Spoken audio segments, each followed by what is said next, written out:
ప్రభాస్ కథానాయకుడిగా 600 కోట్ల భారీ బడ్జెట్తో రూపొందిన సినిమా కల్కి 2898 ఏడీ. ఈ సినిమాలో బాలీవుడ్ మెగాస్టార్ అమితాబ్ బచ్చన్, విలక్షణ నటుడు కమల్ హాసన్, దీపికా పదుకునే కీలక పాత్రల్లో నటిస్తున్నారు. అలనాటి అందాల నటి శోభన ఓ ప్రత్యేక పాత్ర పోషిస్తున్నారు. 3 ప్రపంచాల మధ్య జరిగే యుద్ధం నేపథ్యంలో ఈ సినిమాను రూపొందించారు. కల్కి 2898 సినిమాపై ఆసక్తి రేకెత్తిస్తున్న 10 కారణాలు ఇప్పుడు తెలుసుకుందాం. ప్రభాస్ హీరోగా దర్శకుడు నాగ్ అశ్విన్ తెరకెక్కించిన సినిమా కల్కి 2898 ఏడీ.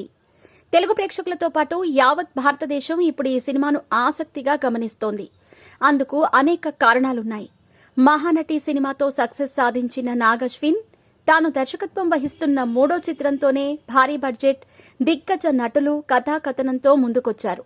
పురాణాలను భవిష్యత్తుతో లింక్ చేస్తూ ఈ కథను తీర్చిదిద్దారు. కల్కి సినిమా బడ్జెట్ 600 కోట్లు దాటింది. భారతీయ సినీ చరిత్రలో అత్యంత భారీ బడ్జెట్తో రూపొందించిన సినిమా ఇదేనని ట్రేడ్ వర్గాల అంచనా. ఈ సినిమా పూర్తవటానికి 4 ఏళ్ల కంటే ఎక్కువ సమయం పట్టింది. హాలీవుడ్ సినిమాలను తలదన్నేలా సన్నివేశాలు, విఎఫ్ఎక్స్లు ఉండనున్నాయి. 3 ప్రపంచాల మధ్య యుద్ధం ఈ సినిమా కథ. సెట్స్ కోసమే పెద్ద మొత్తంలో ఖర్చు చేశారు. ఇక భైరవ అంటే ప్రభాస్ ఉపయోగించే వాహనం బుజ్జి కోసమే 4 కోట్లు ఖర్చు పెట్టారు. మహీంద్రా రీసెర్చ్ వ్యాలీ టీంతో పాటు కోయంబత్తూరులోని జయం ఆటో ఇంజనీరింగ్ నిపుణులు ఈ సూపర్ కారును రూపొందించారు. ప్రేక్షకులకు హై క్వాలిటీ చిత్రాన్ని అందించే ఉద్దేశంతో భారీగా ఖర్చు చేసినట్టు చిత్ర బృందం తెలిపింది. కల్కి 2898 ఏడీ సినిమా కథ 3 ప్రపంచాల మధ్య సాగుతుంది. ఈ భూప్రపంచమంతా వనరులను కోల్పోయి నిర్జీవమైన దశలో కాశీ పట్టణాన్ని చూపించారు. అన్ని వనరులు ఉండే ఆకాశం కోసం కిలోమీటర్ పరిధిలో కాంప్లెక్స్ ను డిజైన్ చేశారు. సర్వమతాలకు చెందిన శరణార్థులు ఉండే ప్రపంచంగా శంబలను చూపించారు.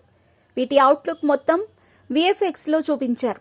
ఇందుకోసం 700 విఎఫ్ఎక్స్ షాట్స్ ని ఉపయోగించారని సమాచారం. Prime focus, డిఎన్ఈజీ, the embassy visual effects తదితర దిగ్గజ సంస్థలు కల్కి సినిమా కోసం పనిచేశాయి.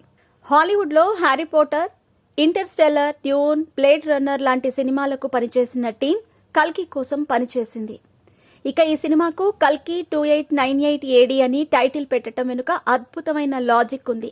మూవీ ట్రైలర్ ని గమనిస్తే ఓ వ్యక్తి మాట్లాడుతూ 6000 సంవత్సరాల కిందట కనిపించింది, ఇప్పుడు ఆ పవర్ వచ్చిందంటే అంటాడు.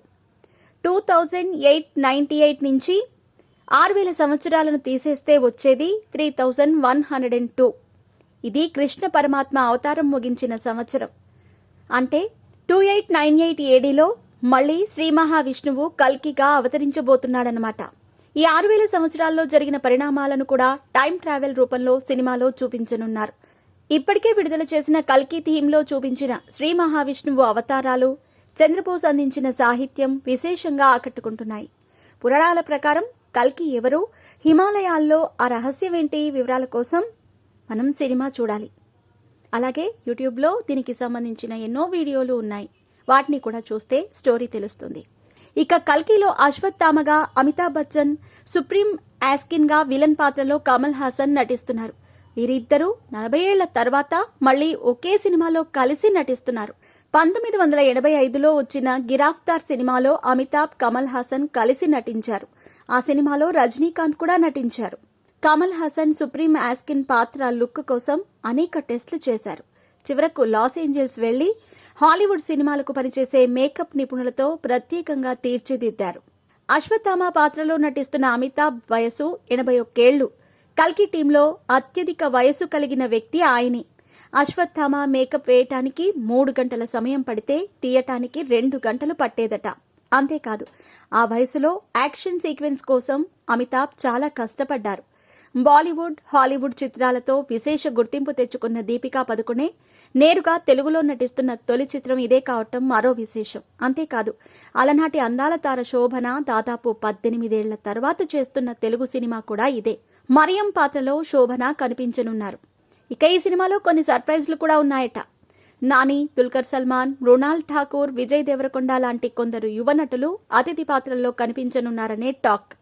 అలనాటి దర్శకుడు సింగీతం శ్రీనివాసరావు కూడా ఈ సినిమా కోసం పనిచేశారు. ఆదిత్య 369 సినిమాతో దశాబ్దాల కిందటే టైం ట్రావెల్ కాన్సెప్ట్తో అద్భుతాలు చేసిన సింగీతం శ్రీనివాసరావు కల్కి సినిమా కోసం దర్శకుడు నాగ్ అశ్విన్ కు విలువైన సలహాలు సూచనలు అందించారు. పాన్ ఇండియా మూవీగా వస్తున్న కల్కి సినిమా పలు ఫార్మాట్లలో విడుదలవుతోంది. 2D, 3D, IMAX, 4DX లోనూ విడుదల చేస్తున్నారు. విదేశాల్లో 4DX లో విడుదలవుతున్న తొలి తెలుగు సినిమా కల్కి కావటం విశేషం. ఈ సినిమా కోసం IMAX డిజిటల్ కెమెరాను ఉపయోగించారు. ఆరి అలెక్స్ 65, ఆరి DNA లెన్స్ ని ఉపయోగించి 6.5K రిజల్యూషన్ లో సినిమా తీయటం వల్ల IMAX ఫార్మాట్ కి అప్స్కేలింగ్ సులభం అయింది. దీనివల్ల పిక్చర్ క్వాలిటీ చాలా స్పష్టంగా ఉంటుందని చిత్రబృందం తెలిపింది. ఈ టెక్నాలజీని వాడి తీసిన తొలి ఇండియన్ సినిమా ఇదే.